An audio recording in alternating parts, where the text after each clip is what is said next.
बच्चों। आज हम आपके लिए लेके आए हैं एक और मज़ेदार कहानी। मैं डॉक्टर सुमन विष्ट और मेरे साथ हैं मैं सुमन जैन। और आज हम दोनों मिलकर सुना रहे हैं एक पंचतंत्र की एक मजेदार कहानी। और कहानी का नाम क्या है सुमन? ओहो, कहानी का नाम है हाथी और बंदर में ताकतवर अच्छा, कौन। कौन था हाथी और बंदर में ताकतवर? आइए बच्चों, सुनते हैं कहानी और जानते हैं। हाँ तो बच्चों, सुनते हैं आज की एक मजेदार नई कहानी। एक बहुत बड़ा घना जंगल था और उस जंगल में रहता था एक चंचल बंदर और बंदर के साथ साथ एक ताकतवर हाथी। और पता है उनके साथ कौन था? इसी पेड़ पर रहने वाला एक उल्लू अच्छा, दादा। इतने सारे जानवर? आपको नहीं पता, जंगल में तो बहुत सारे जानवर होते हैं। अच्छा, मैं दिखाती हूँ कौन कौन से जानवर होते हैं, मुझे भी सब पता है। मैं मिलवाती हूँ आपको जंगल के सारे जानवरों से। ये है हमारा चुलबुल चूहा, और ये है हमारा शैतान खरगोश, और ये प्यारा सा टाइगर कुत्ता।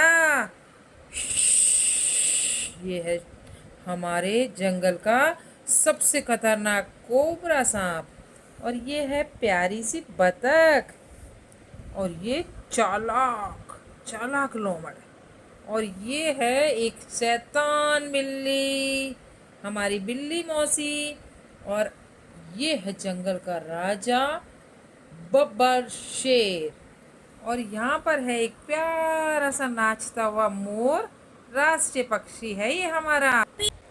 तो कहानी आगे बढ़ती है इन सभी जानवरों के साथ। देखिए बच्चों, हाथी तो बहुत ताकतवर होता है ना।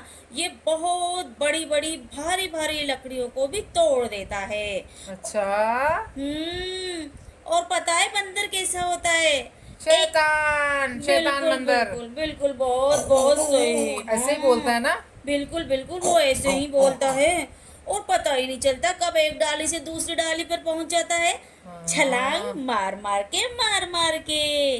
तो बंदर की भी अपनी एक ही अलग ही कला होती है। हाँ, वो तो है। बंदर और हाथी को अपनी इन्हीं खूबियों पर बहुत घमंड था। अच्छा, हाँ, तो उन दोनों ने सोचा कि हम कैसे पता करें हम दोनों में से ताकतवर कौन। तो उन्होंने कैसे पता करा?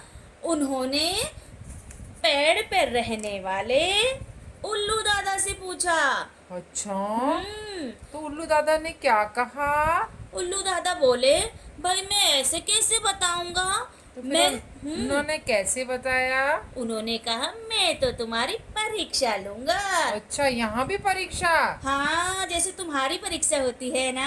मैम, मुझे तो परीक्षा से बहुत डर लगता है। लेकिन हाथी और बंदर बिल्कुल नहीं डरे। अच्छा, वो तो बहुत बहादुर थे। बिल्कुल। और जैसे चिंटू मिंटू नहीं डरते, क्योंकि वो हमेशा पढ़ते हैं, मैं थोड़ा सा नहीं पढ़ता ना। तो हम सबको पढ़ना चाहिए। अच्छा मैम, अब अगली बार से जरूर पढ़ूंगा।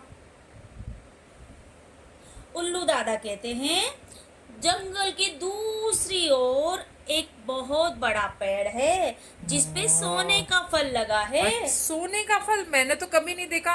सोना तो बहुत महंगा आता है ना मैम? अरे हाँ, तो लेकिन उल्लू दादा तो उनसे वो सोने का फल ही मंगवाएंगे। अच्छा, कैसे? तो उल्लू दादा कहते हैं, जो सोने का फल लेकर आएगा वही ताकतवर होगा। कितना ताकतवर मैम? खली के जितना? खली से भी ज्यादा ताकतवर।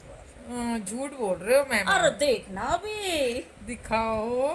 दोनों चल बंदर एक टहनी से दूसरी टहनी पर दौड़ता दौड़ता दौड़ता चला, और हाथी दादा चले धम धम धम करते हुए। और चिंगाड़ने भी लगे होंगे ना मैम? हाँ बिल्कुल। परंतु पता है फिर क्या हुआ? क्या एक हुआ? बड़ी सी नदी आ गई बीच में। ओ, फिर तो दिक्कत हुई होगी उनको। हाँ, अब बंदर तो नदी को पार नहीं कर सकता ना। नहीं मैडम, उछल उछल के तो कर सकता है। उछलेगा तो पानी में डूबेगा नहीं क्या?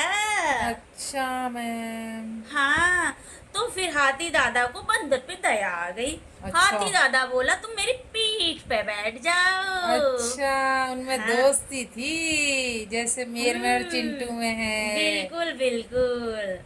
तो बंदर हाथी दादा की पीठ पर बैठ के नदी पार करने करने लगा। लगा। अब पता है आगे क्या हुआ? नहीं पता। चलो बता ही देती हूँ। बताइए। जैसे ही नदी पार करी, हाथी और बंदर को सोने का फल वाला पेड़ दिखाई दिया। हाँ, मुझे भी दिख रहा है दिख मैम। रहा है। तो बंदर तो उछलने लग गया देख के पेड़ को। अरे अच्छा। वाह, मजा आ गया मजा आ गया।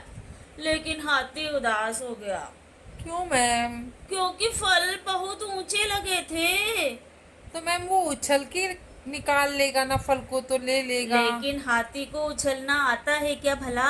नहीं मैम, मोटा है वो तो। तो अब फल कौन तोड़ेगा? बंदर। Yes right. अब देखो बंदर ने छलांग मारी, फल तोड़ा और अरे हाथी वाह, दादा के पास आ गया। ये तो बहुत मजेदार कहानी है। जी, और वापस हाथी दादा की पीठ पर बैठ के नदी पार करी और जा पहुंचे उल्लू दादा के पास। वाह मैम, बहुत मजा आया।